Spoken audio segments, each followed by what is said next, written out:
made curbing migration a keystone of her successful 2022 election campaign. Now, the government of far-right Prime Minister Giorgia Meloni has agreed to let almost 500,000 documented immigrants enter Italy over the next 3 years. In a statement on Monday, her cabinet announced that it would be issuing work visas for nearly 500,000 non-EU nationals between 2026 and 2028. Romania issued a record 77,000 work permits to non-EU workers this year to address labor shortages. The country is turning to foreign workers to fill crucial gaps in IT, construction, and hospitality. Look, the world is a funny place. One minute you're being told to build walls, and the next, countries are practically begging people to come over. It's like that friend who swears they're done with dating. Right now, in 2025, some of the richest countries on the planet are that friend. They've suddenly realized they have a problem, a big one. They have more jobs than people, more retirement parties than baby showers, more empty office chairs than they know what to do with. It's a strange kind of quiet crisis, happening not with a bang, but with the gentle hum of an unfilled factory floor. So where do they turn? They're looking at Africa. Yes, the very same continent that used to get lectures and pity is now being viewed as a massive talent pool. It's a plot twist worthy of a Hollywood movie. The script has flipped completely. The narrative is changing from aid to active recruitment. Rich nations aren't just offering a helping hand anymore. They're holding out a job contract. They need engineers, nurses, software developers, skilled technicians. And they've discovered a continent of over 1 billion people with a median age of around 20 might just be the answer to their prayers. So, what's behind this big help wanted sign hanging over the developed world? It's a simple story of math, really. For years, rich countries had a good thing going. People had kids. Those kids grew up, got jobs, paid taxes, kept the whole system running smoothly. But then, something changed. People started living longer. But they also started having fewer babies. The birth rates in many of these countries have fallen off a cliff. This creates what experts call a demographic time bomb. We're not just talking about a few hard-to-fill jobs. We're talking about entire sectors of the economy screaming for workers.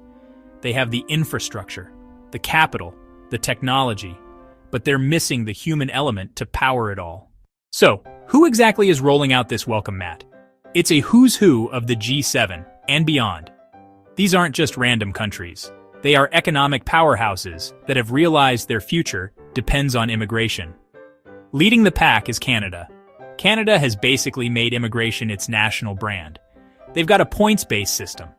They are actively looking for skilled workers in tech, healthcare, and skilled trades. Next up is Germany. For a long time reluctant, now fast-tracking visas and recognition for engineers, IT specialists, and healthcare professionals. Then you have Australia. Miners, construction workers, doctors, software developers. High wages, great lifestyle, clear paths to residency.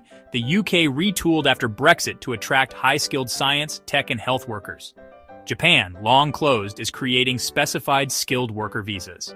Add New Zealand and Ireland, focused on builders, tech innovators, and programmers. These 7 countries are leading the charge. So why is the spotlight turning so brightly onto Africa? Simple. Africa has what the rest of the world is running out of. Young people. Median age, Africa just under 20. It's not just youth, it's skills. University enrollment has soared. Young Africans graduate with degrees in engineering, medicine, computer science, and finance. They're digitally native and often fluent in global languages like English and French. Lagos, Nairobi, Accra are churning out world-class developers. Many grow up needing creativity, problem-solving, a strong work ethic. An entrepreneurial spirit forged by necessity, this makes them adaptable and resourceful. An engineer trained in a challenging environment brings a unique perspective to a corporate boardroom. They don't just follow the manual, they innovate when the manual fails. Old stereotypes are being shattered. It's like finding a gold mine when you were just looking for a few nuggets. These countries aren't just filling jobs, they are importing innovation, energy, and a fresh perspective. Get ready. The world is about to get a whole lot more interconnected. So, to really understand this shift, you have to look at the people behind the statistics. Take someone like Adana, a nurse from Abuja, Nigeria. She was highly skilled, with years of experience in a busy city hospital. But she wanted more opportunities for specialized training. She saw an ad for a recruitment drive by the UK's National Health Service. After interviews and exams, she was offered a position in Manchester. The hospital supported her with visa and relocation. Today she's a critical part of a UK team. Or consider Samuel, a software developer from Accra. He taught himself to code, rose in Accra's tech scene. A German company found him online, flew him over, gave him language classes. Now he works in Berlin. Think of Fatou, an architect from Dakar whose sustainable designs caught a Vancouver firm's eye. They sponsored her. She brought new green building ideas back to North America. These stories show a simple truth. The world is full of brilliant people who need a bridge. They're not just moving for a paycheck. They move for growth, for experience, for the chance to use their skills on a bigger stage. They are pioneers, building better lives for themselves and contributing to their new homes. This global movement of talent is often framed as a win for the receiving countries, and it certainly is. They pay taxes, which helps fund pensions and public services. They fill critical jobs in healthcare, technology, and more. Immigrants open restaurants, start businesses, introduce new music and art. They make cities more vibrant and cosmopolitan. That experience of diversity is an education in itself, preparing kids for a connected world. Now, what's in it for African workers in their home countries? Remittances are huge, often larger than foreign aid. Many return with skills, networks, and capital. A developer who worked abroad might return to start a company. A surgeon trained overseas might open a clinic. This brain circulation seeds local development. It's a long-term investment in human capital. When you connect talent with opportunity, everyone wins. New global citizens building a more interconnected, prosperous world. One job at a time. Of course, this whole process isn't as simple as booking a flight and starting a new job. Getting the right visa can be a nightmare of paperwork, interviews, and long waits. There's the language barrier. Even English-speaking countries have regional slang and accents that feel like a new language. Then there's culture shock. Food, weather, social customs, work culture, everything can feel different. This can be mentally exhausting. Loneliness and homesickness are real.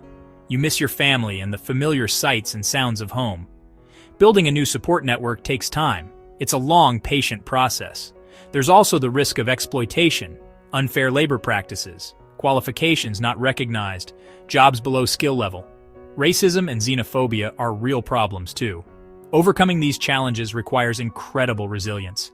The personal cost can be high, but many endure and eventually thrive. This global talent shift is not just a collection of individual stories. It's a massive wave creating ripples across the world. For Africa, the effects are profound and complex. On one hand, brain drain is a real concern. When a country loses trained doctors, engineers, teachers, it can harm development. Who will build the roads? Who will staff the hospitals? But this movement also creates a powerful diaspora, ambassadors who invest back home, bring networks, and change perceptions. They facilitate international business deals, promote tourism, and advocate on the world stage. This is a new kind of soft power. For centuries, flows were one-directional. Now the currents are shifting toward interdependence. Cities become microcosms of the world.